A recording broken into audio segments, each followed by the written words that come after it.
हमारा उद्देश्य किसी की धार्मिक भावनाएं भड़काना नहीं, बल्कि भगत समाज को सही राह दिखाना है। नमस्कार दोस्तों, स्वागत है आप सभी का हमारे YouTube चैनल MP फास्ट खबर में। आप सभी देख रहे हैं हमारे चैनल का खास प्रोग्राम आध्यात्मिक बड़ी बहस। आप सभी के बीच आज हम एक ऐसे आध्यात्मिक डिबेट लेकर आए हैं जिसमें अनुदाचार्य जी महाराज जी ने कुछ देवी देवताओं को फर्जी करार दिया है और कहा है कि इनके अलावा अगर आपने उनकी किसी की भी पूजा की तो वो व्यर्थ है, यानी कि वो गलत है। तो आज हम इसी पर दो संतों के आध्यात्मिक विचार लेकर आए हैं, जिनसे जानेंगे कि किसकी पूजा हमें करनी चाहिए और किसकी नहीं, कौन से देवी देवता सही या फर्जी है या नहीं। इस सभी सवालों को विस्तार पूर्वक क्लियर करने के लिए हमने आज दो संतों के आध्यात्मिक विचार आप सभी के बीच लाने का निर्णय लिया। तो आप सभी इस वीडियो में अंत तक बने रहें और हमें दोनों संतों के प्रति अपनी राय हमें कमेंट बॉक्स में अवश्य दें। चलिए करते हैं वीडियो शुरू और सबसे पहले जानते हैं विचार श्री अनुदाचार्य जी महाराज जी के। 5 के अतिरिक्त यदि आप छठवें की पूजा करते हैं तो फर्जी है।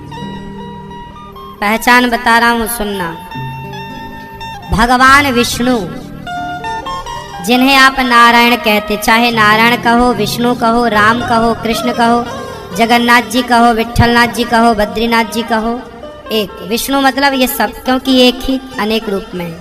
तो विष्णु, सूर्य, भगवान सूर्य, सूर्य उपासना करते हैं हम लोग। बिहार में छठ पर्व आता है तो सूर्य उपासना ही होती है। सबसे कठिन पर्व है छठ पर्व, सूर्य उपासना होती है। तो भगवान विष्णु, भगवान सूर्य, गणेश जी, कौन? गणपति बप्पा,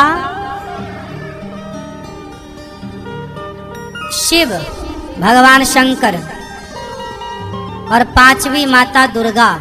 दुर्गा मतलब जितनी देवियां हैं, कुल देवी आपकी कामाख्या माता, केला माता, वैष्णव माता, काली माता, भद्रकाली, महाकाली, जितने भी 52 शक्तिपीठ, ये सब 5।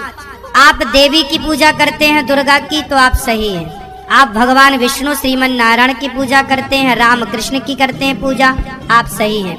आप गणेश जी की पूजा करते हैं, आप सही हैं। आप शिव जी की पूजा करते हैं, आप सही हैं। देवी की पूजा करते हैं, सही है।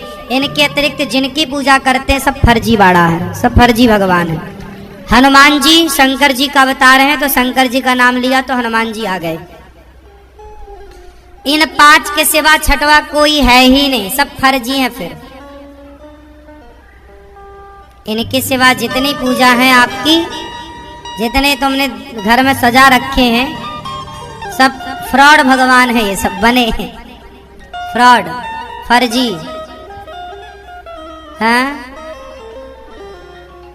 कितने भगवान हैं? कितने भगवान हैं? 5 नहीं है मेरी माँ, 5 की इजाजत दी गई है आपको शास्त्रों ने। भगवान तो एक ही श्रीमन नारायण है, भगवान एक ही है, पर आप 5 की पूजा कर सकते हैं। शिव जी की आप पूजा कर रहे हैं, ठीक है, क्योंकि शिव जी भगवान नारायण के भक्त हैं। आप गणेश जी की पूजा कर रहे हैं, ठीक है, क्योंकि गणेश जी शिव जी के पुत्र हैं और शिव जी भगवान श्रीमन नारायण के उपासक हैं। हृदय में सदा वसंतम हृदयारविंदे भवम भवानी। हनुमान जी के छाती में तो राम जी बैठी हैं, तो हनुमान जी तो शंकर जी के अवतार हैं। तो शंकर जी और राम जी ये दोनों भक्त और भगवान हैं। शंकर जी भक्ति करते हैं राम जी की, कृष्ण जी की उपासना करते हैं श्रीमन नारायण की, तो आप भी शिव जी की उपासना कर सकते हैं। दोस्तों, अभी आप सभी ने सुने श्री अनुदाचार्य जी महाराज जी के आध्यात्मिक विचार, जिनके विचार है कि मात्र 5 देवी देवताओं की भक्ति करना ही उचित और सही है। इनके अलावा जो भी देवी देवता हैं वह सभी फर्जी हैं। आइए अब सुनते हैं आध्यात्मिक विचार संत रामपाल जी महाराज जी के। जो साधना कर रहे हो अन्य देवी देवताओं के, पूर्ण परमात्मा की भक्ति ना करके किसी भी ब्रह्म की सरपुरुष की, अक्षर पुरुष की, ब्रह्मा विष्णु महेश की, या दुर्गा या निरंजन की।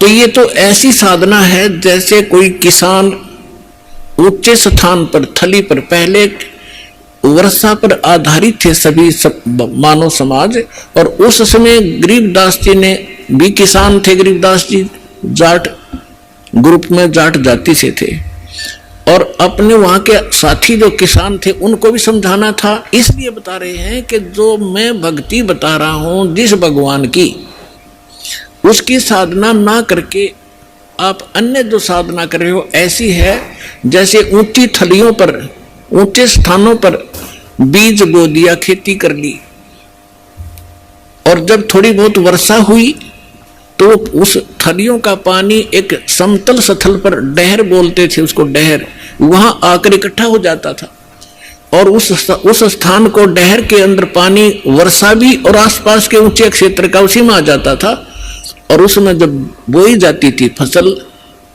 जैसे ऊंची थलियों पर बोई हुई तो वो होती ही नहीं थी, और डहर में बीजा हुआ 1 एकड़ में मनमाना 50 मन कनक हो जाती थी, और ऊंची थलियों पर 2 मन की भी नहीं होती थी मुश्किल से। तो क्या बताते हैं गरीबदास साहब जी, एक और एग्जाम्पल बता रहे हैं कि तुम ऊंची थलियां खेती वो भूल गए निज डेरे नु।